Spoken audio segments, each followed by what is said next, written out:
Buenas noches, estamos en una emisión más de Proyecto Grado Cero. El día de hoy nos encontramos con el maestro Mario Vázquez del Centro de Investigaciones sobre América Latina y el Caribe. Nos encontramos en el marco del curso Las Constituciones de México, Constitución de 1824, en el Instituto Nacional de Estudios Históricos de las Revoluciones de México. Para ello nos encontramos en la mesa Alan Daniel y Aarón Rodríguez. Doctor, pues aprovechando el espacio y la oportunidad que nos ha dado de poder escuchar sobre la relación que tuvo Centroamérica con México naciente después de la lucha de independencia, yo quisiera aprovechar la oportunidad para abrir un poco sobre la situación del contexto.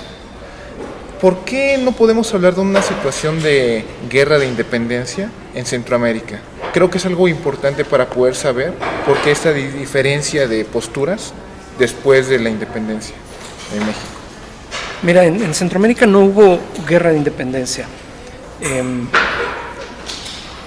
Por motivos que habría que ir a fondo en la sociedad centroamericana, en realidad las contradicciones no estallaron de la misma manera violenta que en México.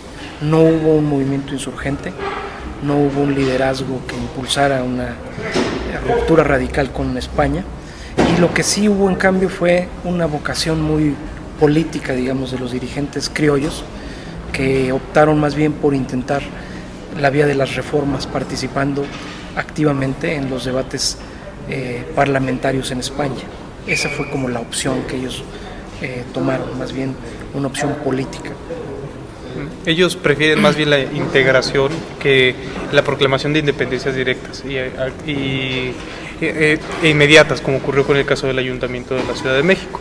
Sin embargo, nosotros vemos en el Congreso de 1824 que se emplea la postura política de apoyar al federalismo, sobre todo el pugnado por Miguel Ramos Arizpe, como un medio para evitar la disgregación de los distintos estados en pequeñas repúblicas o en pequeños estados centralistas que no tuvieran la capacidad de protegerse a sí mismos. Respecto de esto, ¿qué podría decirnos en el caso específico de Chiapas, que es el estado centroamericano que se mantuvo adherido a México pese a que nosotros cambiamos de sistema político en reiteradas ocasiones? Bueno, Chiapas sería el ejemplo más extremo del autonomismo provincial que hubo en esa época. Se habla mucho del federalismo radical de Jalisco, de Oaxaca, de Yucatán. Chiapas fue la única provincia en todos estos casos que estuvo completamente autónoma durante más de un año. Es decir, donde ellos, los dirigentes chiapanecos, asumieron de manera radical el principio de la soberanía provincial. Y dijeron aquí, antes que incorporarnos a una república o a otra, nosotros tomamos el poder soberano de la provincia y a partir de ahí optamos de manera razonada en uno o en otro sentido. Ellos nunca buscaron constituir un país separado, ellos sabían que no tenían condiciones para hacerlo. Por eso es que se habla de un autonomismo provincial radical, en el sentido de no dejarse condicionar para tomar esa determinación, sino resolver internamente y de manera consensada su opción. Eso es algo que en la tradición política chiapaneca gravita. Para todos los chiapanecos esto es un referente, no solo es un timbre de orgullo, qué sé yo, sino es un referente de identidad política. Es decir, los chiapanecos quisieron formar parte de México, son mexicanos por decisión propia, por decirlo así. ¿Por qué fue podría concretizarse entonces que la lucha que hubo o la gran pugna que hubo entre las repúblicas centroamericanas o la República Centroamericana, dicho en sentido estricto, con México, la joya como tal o la pieza clave fue Chiapas siempre, o en sí fueron otra cuestión de factores? Porque de cierta forma, por un lado también parece que un factor en común o que interviene fue la República de Guatemala, díganos cuál es esta aclaración. Sí, además, como incluso lo vemos en los mapas de división política, el Istmo de Tehuantepec no pertenecía completamente a Chiapas, sino que tenía y Guatemala tenía cierta influencia en esa zona, por lo cual se encontraba en una pugna real esa provincia. Sí, Chiapas fue el motivo de discordia, por varias razones. No tanto por una cuestión de riquezas específicas. En ese tiempo Chiapas no tenía un desarrollo de explotación de algún tipo de riqueza particularmente. Pero bueno, era por un lado la idea para los centroamericanos de que el reino de Guatemala comprendía desde Chiapas hasta Costa Rica. Y nacer ya con una parte mutilada, para ellos era un conflicto fuerte. No nada más un tema de orgullo, de honor, si lo quieren ver así, sino que en términos de la unidad de su república era un problema, porque si se aceptaba que Chiapas, una provincia histórica del Reino de Guatemala, tomaba la decisión de separarse e irse por su cuenta, pues eso dejaba abierta la posibilidad para que los estados de la Federación Centroamericana pudieran tomar una determinación semejante. Y de hecho, el Pacto Federal Centroamericano terminó siendo mucho más laxo que el mexicano. Es decir, era una federación muy relajada.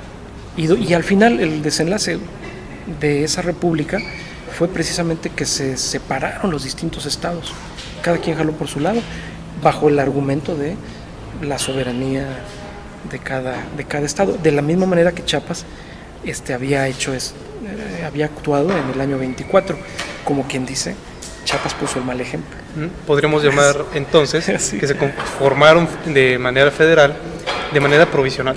¿Podríamos pensar esto? O podríamos pensar, por el contrario, que ellos se constituyeron de esta forma con miras a futuro, no solo a la estabilización únicamente de la situación política por la ruptura con España, sino con miras ya a constituir un nuevo Estado. Y si ellos eran, ¿cómo te explico? Había tendencias provincialistas extremas, había rivalidades y la reivindicación de intereses particulares de cada provincia de manera muy marcada. Para ellos la opción de federalismo era como la única, como mencionaban, para mantener unida su república.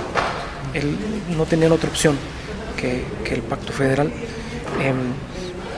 pero además carecían de un poder central nacional que fuera capaz de mantener unida a esos estados, a diferencia de México, que mal que bien mantuvo la unidad. Una última pregunta por mi parte. ¿Qué tantos problemas o remanentes podemos ver de principios del siglo XIX que presenta Centroamérica en general al día de hoy? ¿Podemos ver en sí una conflictividad que viene siendo como un lastre o un estigma que viene arrastrando el día de hoy? Sí, desde luego. En primer lugar, porque al fragmentarse el espacio centroamericano se convirtió en un espacio muy vulnerable a la penetración de intereses de potencias que obviamente han influido en diversos sentidos en el destino centroamericano. Hay también esta cuestión de que un espacio fragmentado ha sido menos beneficioso para impulsar un desarrollo económico, y eso ha contribuido a generar condiciones de pobreza y marginación marcadas, ¿verdad? Claro. Pues bueno, eso ha sido todo por hoy, amigos. Con ustedes, el maestro Mario Vázquez. En verdad agradecemos la oportunidad que nos ha podido dar brevemente de poder tener esta pequeña aclaración de puntos. Y bueno, espero pueda dar pie para otra entrevista en un futuro próximo. Ok, cuando guste. Por mi parte yo le agradezco, sobre todo profundizar en estos temas que se dejan tan de lado por la robustez de los programas de estudio de historias o de historia, o por la falta de profundización que ocurre en muchas carreras de ciencias sociales. Ya que usualmente nosotros, venimos al mundo de la universidad pensando que hubo federalismo y centralismo y estuvieron delimitados por una excelente y bien marcada línea. En cambio, no sabemos realmente que hubo una tendencia grande de separatismo en México al principio, al surgir, y que el federalismo actual es el vestigio, el resultado de la lucha para evitar esta disgregación y por ende la destrucción de lo que en la actualidad conocemos como México. Le agradecemos mucho la entrevista. No, muchas gracias a ustedes.